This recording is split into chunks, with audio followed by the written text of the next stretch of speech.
네, 요한계시록 오늘 40탄이고요. 제목은 불이 섞인 유리바다. 요한계시록 15장 1절에서 4절까지 말씀 보겠습니다. 요한계시록 15장 1절에서 4절까지 말씀 같이 읽겠습니다. 시작. 또 하늘에 크고 이상한 다른 이적을 보매 일곱 천사가 일곱 재앙을 가졌으니 곧 마지막 재앙이라. 또 내가 보니 불이 섞인 유리 바다 같은 것이 있고 짐승과 그의 우상과 벗어난 자들이 유리 바닷가에 서서 하나님의 검은 고를 가지고 하나님의 종 모세의 노래 어린 양의 노래를 불러 이르되 주 하나님 곧 전능하신 이시여 하시는 일이 크고 놀라우시도다. 만국의 왕이시여 주의 길이 의롭고 참되시도다. 주여 누가 주의 이름을 두려워하지 아니하며 영화롭게 하지 아니하오니까 오직 주만 거룩하시니이다. 주의 의로우신 일이 나타났음에 만국이 와서 주께 경배하리이다 하더라. 아멘. 네, 우리가 지난주까지 이제 일곱 인과 일곱 나팔 재앙에 관해서 살펴봤습니다. 그리고 이제 오늘부터는 일곱 대접에 관한 이야기가 이제 시작되죠. 그래서 지난주까지 했었던 나팔 재앙의 결론으로 이제 두 가지 추수 이야기가 있었어요. 지난주에. 기억하실지 모르겠어요. 두 가지 추수. 그래서 인자이신 예수님이 낫으로 성도를 이렇게 추수하는 내용을 봤죠. 근데 예수님이 우리를 추수할 때, 성도를 추수할 때 그 방법 자체가 뭐였냐면 예수님 자신이 포도 열매가 되셔서, 포도가 되신 거죠. 포도 열매가 되셔서 저주의 틀에 들어가셔서, 예수님이 저주의 틀에 들어가셔서 으깨지고 짜내는데 포도를 으깨면 포도즙이 나와야 되는데 뭐가 나와요? 피가 나오더라는 거예요. 그러니까 이건 무슨 얘기예요? 예수님 이야기를 하는 거잖아요. 그것도 예수님의 십자가 이야기. 그러니까 예수님이 성도를 낫으로 추수하는 방식은 자기 자신이 저주의 틀에 들어가서 피를 쏟아내는 방식으로 우리를 추수하신다. 이게 지난주 우리가 함께 나누었던 말씀의 결론이었습니다. 그래서 추수는 우리가 하는 건 줄 알았는데, 그쵸? 우리가 일꾼 추수꾼이 되어서 우리가 막 낫을 들고 막 이렇게 추수하러 다니는 줄 알았더니 그게 아니라 예수님이 십자가에 매달아 죽는 일이 바로 추수의 일이었다는 거예요. 그래서 예수님이 사마리아 우물가에서 제자들에게 말씀하시기를 보아라 추수할 것이 많고 추수할 때가 되었다 이렇게 말씀하신 이유는 내가 곧 십자가에서 죽음으로 그 추수를 완성할 때가 되었다라는 말씀을 하셨던 거예요. 그래서 십자가만이 진정한 알곡의 추수이고 성도는 그 추수를 통해서 내가 예수를 저주의 틀에 집어넣은 그런 예수를 죽인 자로 폭로되어지는 거. 요게 이제 추수에 참여하는 거예요. 그래서 예수님 제자들에게 너희들은 노력하지 아니한 것을 거두러 보낸다. 이렇게 표현하시거든요. 너희들이 한 거 하나도 없는데 그 추수의 일을 내가 거두러 보낸다. 이렇게 말씀하시는 거예요. 그 얘기는 예수인 내가 모든 추수는 다 맞춰 놓을 테니까 너희는 그냥 가서 이렇게 거들기만 하면 돼. 그 얘기를 하시는 거예요. 그리고 이제 오늘 본문은 이제 15장을 넘어왔어요. 어느덧 요한계시록이 그래도 중반을 넘어가고 있네요. 언제 다 하나? 처음에 그랬었는데 벌써 15장 이제 1절이 왔습니다. 그래서 15장 1절은 이제 하늘에 또 크고 이상한 이적이 보인다고 표현하고 있어요. 그래서 본문에서 일곱 천사가 일곱 재앙을 가졌는데 이것이 마지막 재앙이다 이렇게 또 표현하고 있어요. 그래서 마지막 재앙이란 말은 진노가 끝났다는 얘기잖아요. 근데 계속 읽어보면 아시겠지만 진노가 끝났나요? 안 끝났어요. 그러니까 이 진노가 끝났다라는 말을 해석해 보자면 결국은 예수님의 십자가 고난이 모든 재앙의 끝이다. 이렇게 우리가 이해를 하셔야 되는 거예요. 그래서 앞으로 나오는 재앙들도 전부 뭐냐면 그 십자가에 관한 이야기만 마지막 재앙으로 설명하고 있다는 거죠. 그래서 이 나팔 재앙으로 끝나는 줄 알았더니 그게 아니라 7 대접이 이제 또 남아 있어요. 그 대접 또한 예수님의 십자가 이야기를 동일하게 반복적으로 이렇게 하는 거라는 거죠. 그래서 우리가 앞으로 일어날 일로 생각해서 막 이렇게 겁을 먹거나, 야, 이제 저주가 또 이제 임한대. 그래서 재앙 그러면 우리는 하나님의 재앙이 와서 우리는 이 세상 살기 힘들어지고 막 고통스러운 그런 삶이 될 것이다. 이렇게 겁을 먹는 게 아니라 그냥 십자가 이야기를 계속 하고 있구나. 그래서 요한계시록 1장 1절 우리 시작할 때 우리가 보았지만 이 책은 이제부터 예수 그리스도의 계시에 관한 이야기를 시작한다. 이렇게 했잖아요. 그러니까는 지금 이 대접의 재앙들도 다 예수님의 십자가 이야기를 하고 있다는 거죠. 그래서 우리는 아담과 하와가 선악과를 먹고 뱀과 한 통속이 된 그런 타락한 인간, 하나님의 진노가 끊임없어야 하는 그런 사람들임에도 불구하고 예수님의 십자가로 그 재앙이 이제 완성되었다. 그 내용이 어떤 내용인지를 계속 15장서부터도 이렇게 설명해 나가고 있는 이야기인 거예요. 그래서 의로우신 하나님이 그 더러운 죄인들을 향해서 진노를 쏟아내셔야 하는 게 당연하고 지극한 일이에요.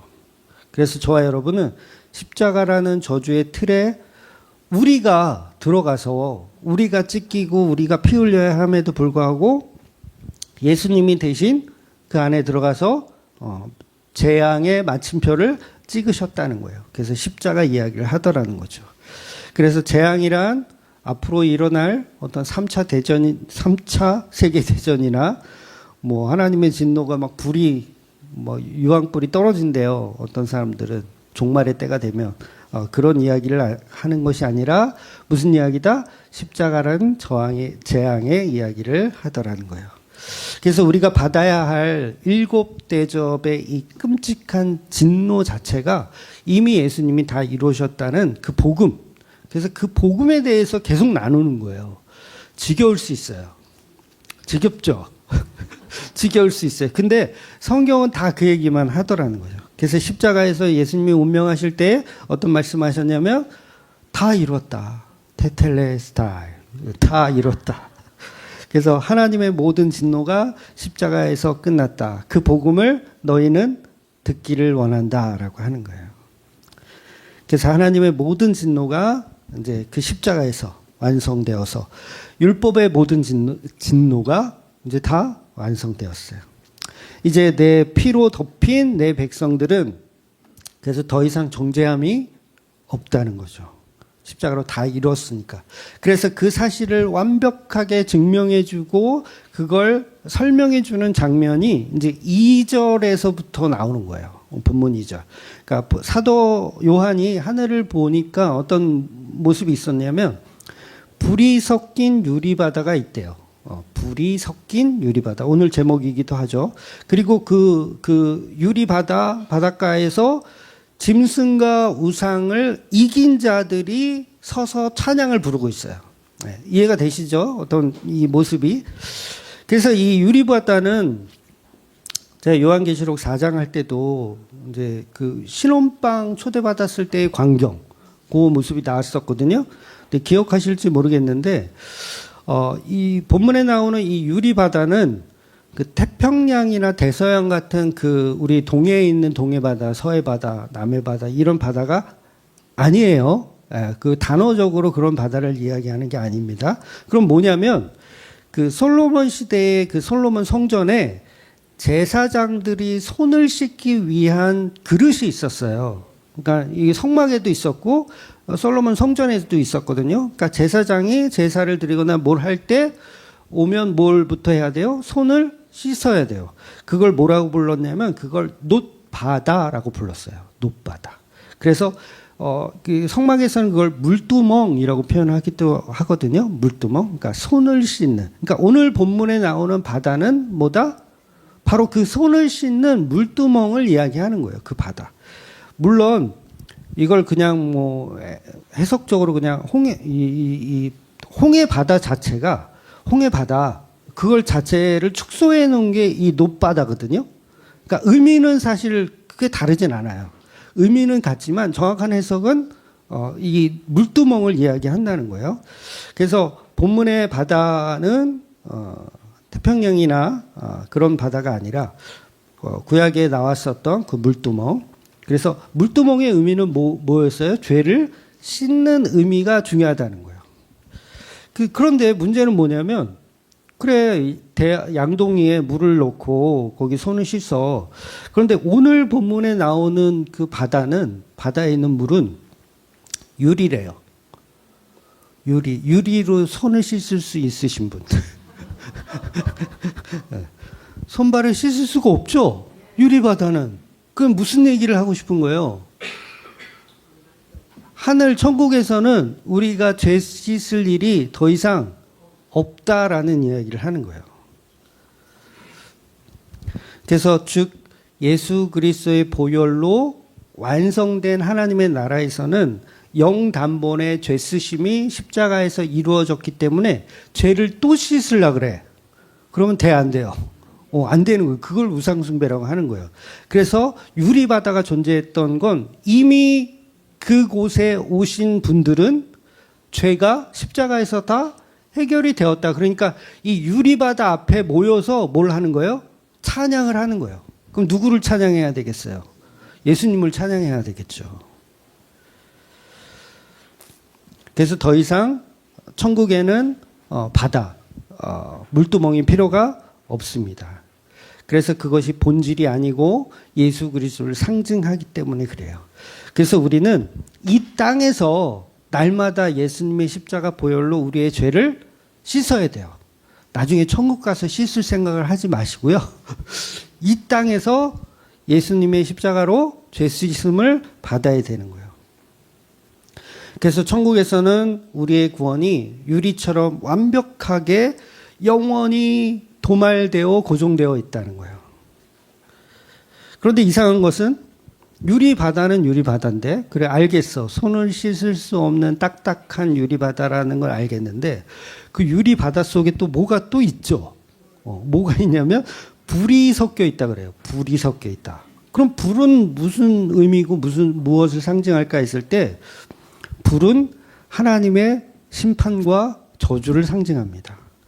그래서 우리가 그 민수기에서도 최근에 보고 있지만 그 고라일 땅을 죽일 때도 그 250명의 어떤 리더자들이 자기의 불을 이렇게 향로를 가지고 막 이렇게 왔을 때 어떻게 해요? 하나님이 불로 그들을 다 죽이셨어요. 그리고 소돔과 고모라에서도 불로 그 동네를 완전히 심판하셨고요. 그러니까 불이 섞여 있다라는 거는 저주인데 불은 하나님의 진노고 저주인데 이게 유리 바다 안에 갇혀져 있다는 거예요. 그러니까 예수님의 십자가 안에 모든 저주가 가두어져 있다라는 의미인 거예요. 그러니까 이게 찬양이 나올 수밖에 없죠. 불이 섞인 유리 바다를 보면서 우리의 모든 저주가 그 안에 다 해결되었다. 그래서 우리의 저주는 예수님의 십자가로 다 해결이 되어지는 거예요.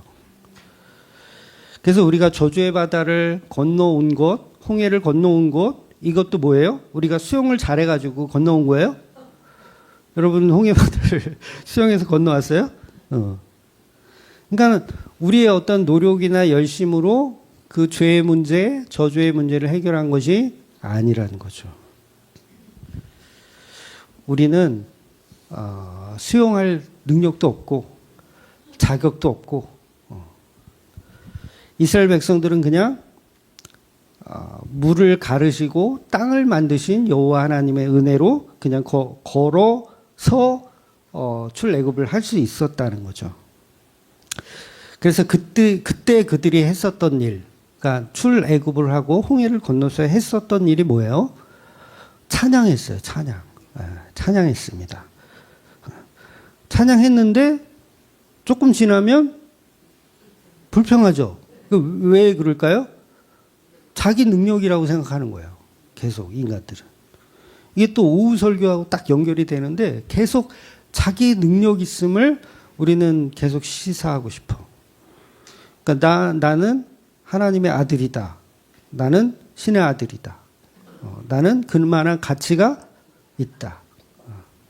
그러면서 가치가 있다라고 생각하면 그때부터 뭐가 나오는지 아세요? 불평이 나오게 되어 있어요. 가치 없는 사람들은요, 불평을 할까요? 불평을 안 해. 제가 집사람한테 불평을 할까요? 불평을 안 해. 왜? 가치가 없으니까. 나 같은 놈하고 살아주는 그 은혜에 어디서 반찬 투정을 해. 기싸대기 맞으려고. 예? 예. 근데 자격이 있다라고 생각하면 불평이 끊이질 않는 거예요.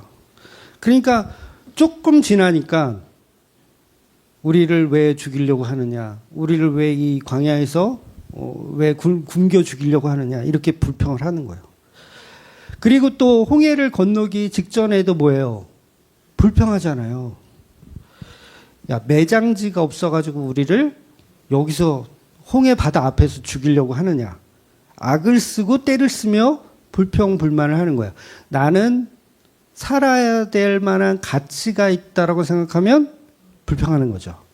근데 가치가 없다고 생각하면 그래, 여기까지 인도하신 것도 감사다. 그리고 그 자리에서 죽어야지 불평이 없는 건데 우리는 불평이 끊이질 않죠.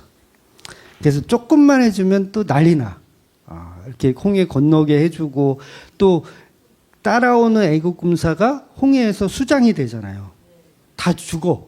그러니까 그거 보면서 또 좋다고 또 기뻐하고. 근데 그 저주의 바다를 가르신 건 우리의 능력이 아니라 오직 하나님의 능력이었다는 거죠. 그래서 밤새도록 동풍을 불게 하셔서 바다를 가르고 마른 땅을 만드신 하나님. 그래서 이스라엘은 그저 하나님이 열어놓으신 그 바다 마른 땅을 그냥 걸어갈 뿐이라는 거예요. 그래서 이스라엘에게 구원의 바다였지만 이제 그 애굽인들에게는 불이 섞인 저주의 바다였던 거죠. 불이 섞인 저주의 바다. 하나님의 저주가 임하는. 그래서 이것이 바로 이제 구약에 있는 이 출애굽의 이 사건이 이제 그 성막을 만드는 율법을 주실 때는 이 출애굽 사건이 그대로 물두멍과 연결이 되어져 있는 것이고 또 그 물두멍이 지금 요한계시록에 와서는 그 유리바다로 이렇게 표현이 되어지는 거예요. 그래서 본문이 말하고 싶은 유리바다는 애굽의 군대가 다 죽은 그 이야기를 하고 싶은 거예요. 그래서 그 앞에서 사실은 우리가 다 애굽 군대처럼 죽어야 되잖아요. 근데 그 살려주신 은혜, 예수님의 십자가 은혜 때문에 그 유리바다 곁에 우리가 서서 찬양을 부르고 있더라는 거죠. 그래서 이 말은 타인의 죽음을 기뻐하라는 말이 아니에요. 저것들 다 뒤졌어. 우린 살았어. 이걸 기뻐하라는 게 아니라 우리의 자아가 사실은 그 홍해 바다에 빠져 죽은 거잖아요. 그러니까 그걸 모르니까 계속 자기의 가치 있음을 이야기하는 거죠. 그러니까 교회에서도 보면 사실은 무가치한 자들이 모여서 있어야지 서로 사랑하는 거예요, 여러분. 뭐 무슨 말인지 이해되시죠? 교회 가면 얼마나 싸움질하고 우리 교회는 좀 덜해. 제가 봐도 덜해. 왜냐하면 다른 교회를 이렇게 보면 무지하게 싸워요. 왜 싸우는 거예요? 자기는 가치가 있다라고 생각해서 그래요. 근데 우리는 이미 선악과를 입에 물고 세상의 우상들을 전부 섬기고 있고 내 배를 채워줄 바알의 신을 섬기고 있는 그런 죽어 마땅한 흉악한 인간들이죠. 네. 근데 어디서 싸워? 그래서 예수님이 그 흉악한 우리들의 죄를 대신해서 본인이 그 저주의 바다에 들어가신 거예요. 그래서 예수님의 심판 받으심이 곧 십자가고 그 십자가에서 예수님이 죽으신 겁니다. 그래서 우리의 자아도 그 속에서 함께 죽어야 되는 거예요. 그걸 내가 그리스도와 함께 십자가에 못 박혔나니 이렇게 표현하는 거예요. 내가 그리스도와 함께 홍해 바다에서 죽었나니, 내가 그리스도와 함께 유리 바다 안에 불이 섞인 저주의 바다 안에서 죽었나니 이렇게 표현되어지는 거죠. 그래서 2절을 계속 보면 이 유리 바닷가에 서 있는 사람들을 누구라고 표현하냐면 짐승과 그의 우상과 그의 이름의 수를 이기고 벗어난 자들, 이렇게 표현하는 거예요. 짐승과 우상과 그 이름의 수를 이겼다. 그런 사람들이 찬양한다라고 표현하잖아요. 이 말은 뭐예요? 666 안 받은 사람들. 짐승의 표 안 받은 사람들. 그러면 666과 짐승의 표는 제가 계속 지겹게 말씀드렸지만 그건 뭐라 그랬어요? 예수가 아닌 예수로 믿는. 무슨 말이야? 그러니까 예수를 짐승으로 믿었던 사람들은 666을 받은 거고, 예수를 짐승으로 믿지 않고 그 저주의 바다에 죽은 예수로 믿은 사람들은 짐승의 표를 안 받은 거예요. 그러니까 무슨 베리칩이니 어떤 뭐 바코드니 이런 거 안 받은 사람들 얘기하는 게 아니라 내가 예수를 어떻게 믿고 있느냐. 예수 믿으면 모든 문제가 해결되는 그런 해결사 예수. 엊그제 제가 우리 시찰 예배가 있어가지고 갔었어요. 제가 임원이라 시찰 순방 예배를 다 가야 돼. 힘들진 않아요. 재밌어요. 여행 다니고, 야, 이런 모습 저런 모습 보면서 지금의 현실을, 한국 기독교의 현실을 보기 때문에 재밌어요. 근데 또 친한 목사님 한 분이 이제 우리 이사 가는 거에 대해서 이제 아시는 분이 있었어. 그분이 이제 우리 임원회 할 때 얘기를 한 거야. 임원회 끝나고. 그러니까 우리 노회장님하고 이제 우리 부노회장님하고 무슨 얘기 할까요? 무슨 얘기 했냐면, 봐, 이 목사. 노회 와서 임원 되어서 이렇게 열심히 하니까 하나님이 교회도 주시잖아. 그러니까 인간의 논리는 다 이따위예요. 다 뭐예요? 주고 받고. 내가 헌신 충성 봉사하였더니 임원으로서 헌신 노예를 위해서 총회를 위해서 헌신 봉사하였더니 하나님이 야 교회를 건물을 그냥 턱하니 그냥 주시네. 야 할렐루야. 자 이거 뭐 한 거예요? 짐승의 표를 받는 거예요. 이게 짐승의 표를 내가 주었더니 하나님이 주셨구나. 그런데 지금 유리 바닷가에서 찬양하는 이 사람들은 뭐예요? 그런 짐승의 표를 받은 사람들이 아니라 그냥 십자가의 은혜를 아는 사람들이 찬양하고 있더라는 거죠.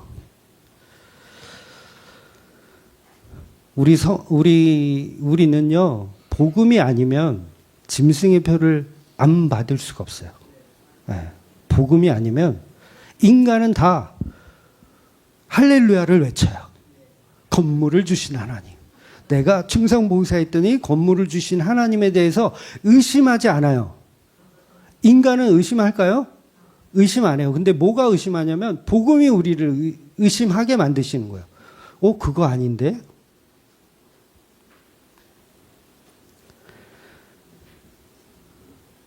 그래서 우리가 이 짐승과 우상을 이길 수 있는 방법은 요한계시록 12장 11절에 이렇게 기록하고 있어요. 12장 11절에 우리 형제들이 어린 양의 피와 자기들이 증언하는 말씀으로써 그를 이겼으니. 그러니까 우상과 짐승에게 이길 수 있는 방법은 어린 양의 피밖에 없는 거예요. 너무 쉬운데 이걸 몰라. 그러니까 우리가 짐승을 이길 수 있는 방법은 내 능력과 내 노력도 아니고 그냥 복음이라고 하는 어린 양의 피를 믿으면 짐승과 타협하지 않게 되어 있는 거예요. 세상은요, 다 돈이 힘이 있다, 성공이 힘이 있다 외칠 때 참된 성도, 복음을 아는 그리스도인들은 나는 흙먼지일 뿐입니다로 갈 수밖에 없어요. 그러니까 가치를 인정하지 않아. 내게 생명을 주신 것은 오직 예수 그리스도의 보혈뿐입니다. 이렇게 고백할 수밖에 없게 되는 거죠. 그래서 세상의 가치관에 무릎 꿇지 않고 미련해 보이고 어리석어 보이는 그 십자가의 좁은 길로만 묵묵하게 걷는. 그러니까 찬양하는 그런 논리 자체가 달라요. 사람들은 건물주가 되신 하나님께 찬양하죠. 아까도 박수 쳤잖아. 건물주가 되게 해주신 하나님께 찬양해. 그런데 진짜 성도들은 건물주가 아니라 그 안에 예수님의 보혈의 은혜를 보더라는 거죠. 그래서 그들이 바로 짐승과 우상을 이긴 자들입니다. 내 욕심과 내 정욕이 십자가에 못 박히고 내가 매일매일 나를 부인하며 살아가는 그 치열한 삶의 흔적들을 우리 안에 주셔서 짐승의 표를 거부할 수 있는 능력이 생겨져 나가게 만드시는 거. 그래서 이렇게 불이 섞인 유리바다를 건너온 이긴 자들이 바닷가에 서서 하나님의 검은고를 들고 찬양을 부르고 있는 거예요. 그래서 3절 보시면 이제 그들이 부르는 노래 제목이 있어요. 하나님의 종 모세의 노래, 어린 양의 노래, 이렇게 명확하게 제목을 말씀하고 계십니다. 그래서 이 두 곡의 노래는 서로 다른 의미가 아니라 같은 이야기예요. 그러니까 구약의 모세의 노래, 신약의 어린 양의 노래, 이건 똑같은 이야기입니다. 모세의 노래나 율법의 노래나 복음의 노래 다 같은 이야기를 하는 거예요.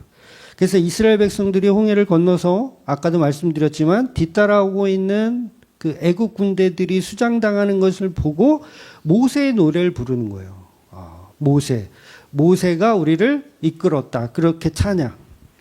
그래서 그 노래의 핵심은 우리의 능력이 아니다라는 거예요. 우리의 능력 아니다. 우리가 활을 잘 쏴서 작전을 잘 세워서 제가 경매하는데 낙찰가를 2달을 고민했어요.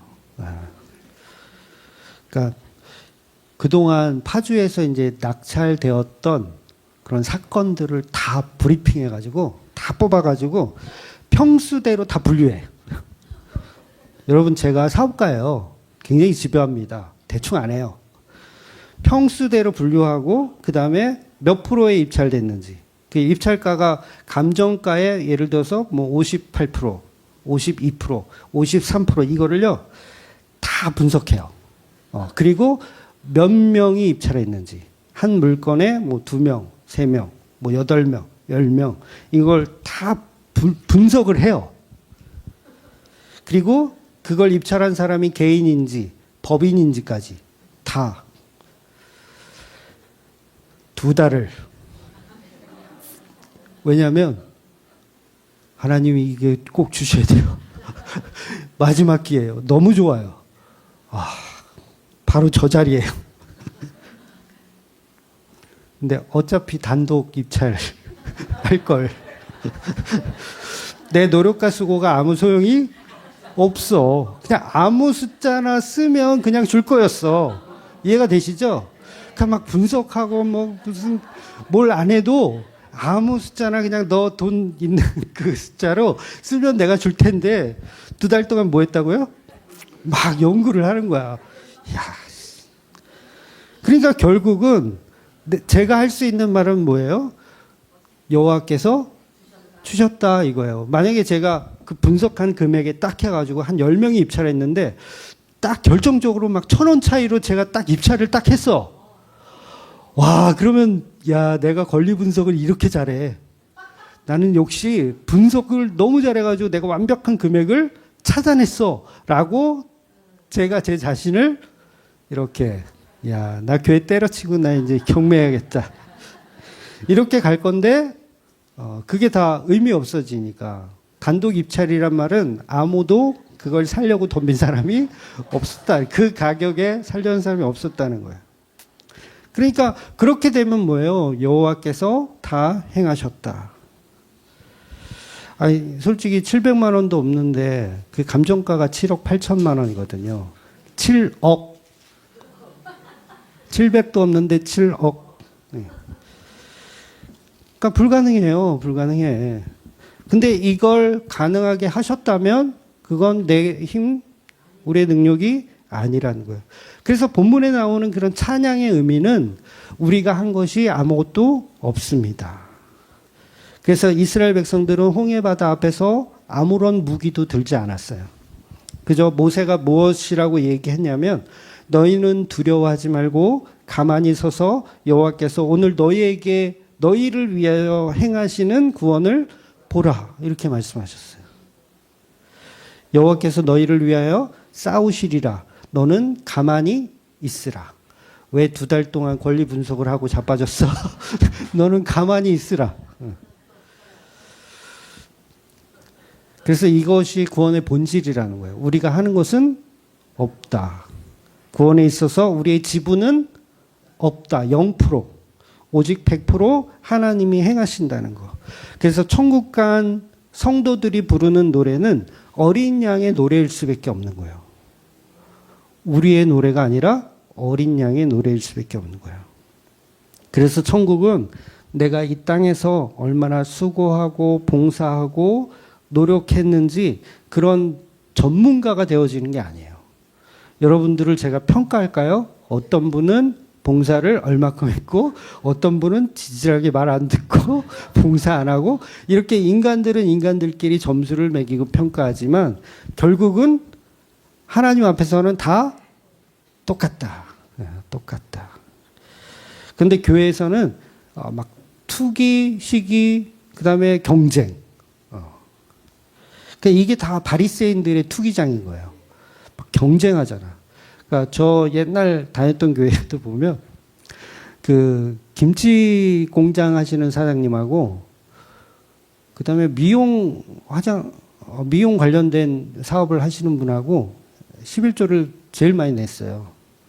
이 두 분이요 경쟁을 붙더라고요. 막 누가 더 많이 내냐 이러면서. 그러니까 뭐예요? 이게 바리새인의 투기라는 거예요. 그래서 계시록 4장에서 우리가 이미 봤지만 24장로가 어떻게 했냐면 자기의 머리에 있는 영광의 금 면류관을 벗어서 그 발 앞에 그분의 발 앞에 그냥 던져버리는 거예요. 이 영광은 내 것이 아닙니다라고 하는 거죠. 오직 십자가에서 피 흘리신 어린 양의 것입니다. 그 앞에 납작 엎드리는 게 찬양이고 예배인 거예요. 그러니까 이 땅에서 더러운 우상 숭배를 피하려고 노력하는 것보다 중요한 건 예수님의 이루신 그 복음을 보는 게 먼저라는 거예요. 그러면 뒤에 거는요 자동적으로 따라가게 되어 있어요. 그래서 본문 3절과 4절을 다시 한번 보면 주 하나님 곧 전능하신 이시여 하시는 일이 크고 놀라우시도다. 그러니까 여호와 하나님이 다 하시는 일이 크고 놀랍다. 다 하셨다. 오직 주님만 거룩하시다. 내 자랑은 한 톨도 섬길 것이 없다. 오직 주의 의로우심만 나타내는 그래서 기뻐하는 그런 노래, 그런 찬양. 그러니까 저와 여러분의 입술에서는 이러한 찬양이 사실 터져 나와야 돼요. 예수님께서 다 이루셨다라는 거. 그래서 오늘 우리는 그 하늘 법정에서 벌어지는 가장 위대하고 아름다운 그 구원의 이런 찬양의 소리를 오늘 본문이 표현하고 있는 거예요. 그러니까 세상은 점점 악해지죠. 바벨론의 힘으로 찬양할 수 있는 자격을 가지려고 노력해요. 신천지도 보면 자격을 주려고 그러잖아요. 자꾸 시험 봐가지고 너 찬양할 자격, 너 예배할 자격, 너 구원받을 자격. 그런데 이러한 것들이 다 사실은 십자가에서 다 무너져야 된다는 거죠. 그래서 이미 심판은 불이 섞인 바닷속에서 다 이루어졌어요. 더 이상 심판은 없어요. 그러니까 심판은 뭐다? 오직 십자가. 그러니까 막 이단들이 막 겁주잖아요. 뭐 너 예수 안 믿으면 너 심판받아? 너 불기둥이 떨어져 너 뒤질 거야? 이거 다 거짓말이라는 거예요. 심판은 이미 십자가에서 끝났다는 거죠. 그러니까 이 땅에 살아가면서 내 손에 쥐어진 것이 좀 없어서 이게 재앙이구나. 우린 이렇게 생각하거든요. 내가 배운 게 없어가지고 뭔가 삶이 잘 안 되면 이것이 재앙이구나라고 생각하는데 모든 재앙은 십자가에서 사실은 끝났어요. 그러니까 우리가 살면서 병들어, 뭐 안 좋아, 완전히 계속 생겨. 그것은 재앙이 아니고 모든 재앙은 십자가에서 끝났다는 거죠. 그래서 우리는 그런 일을 볼 때마다 예수님만 믿어야 돼요. 다른 방법이 없어요. 그래서 어떠한 고난 속에서도 내가 만든 예수를 짐승으로 믿는 것이 아니라 나의 자존심, 나의 공로 없음을 우리는 날마다 고백해야 된다는 거예요. 그래서 내 인생을 이끌어 가신 하나님과 그 예수 그리스도의 은혜. 그래서 주님만이 나의 전부가 되어줘야 한다는 거죠. 그래서 주님의 십자가의 피만 저와 여러분의 유일한 자랑이 되었으면 좋겠어요. 예. 여러분 자랑할 거 있어요? 딱 보니까 그닥 자랑할 게 십자가의 피를 자랑하는 그 자체가 어린 양의 노래인 거예요. 그래서 우리도 사실은 교회라는 이름을 쓰고 여러분 주맘교회 검색하시면 주맘교회 홈페이지나 주맘교회 카페에 뒤에 제 이름 들어있는 거 아세요? 몰랐어요? 좀 재수없긴 하죠. 교회만 드러내면 되지 왜 지 이름을 왜 거기다가 같이 검색되게 해? 그러니까 그거는 이제 사업적인 마인드예요. 사업가적인 검색이 잘 되도록 하는 거고 사실은 주맘교회든 예원이든 사실은 예수를 드러내는 게 중요한 거지 우리가 뭔가를 하자는 게 아니라는 거예요. 그래서 오직 어린 양의 노래 주맘교회를 찬양하는 게 아니라 목사님을 찬양하는 게 아니라 오직 어린 양의 노래 우리를 사랑하셔서 그 저주의 바다에서 모든 불이 섞인 저주를 받아내신 그 십자가의 은혜를 완성하신 예수님만 믿고 사시는 저와 여러분이 되시기를 예수님의 이름으로 축원드리겠습니다. 아멘. 기도하겠습니다.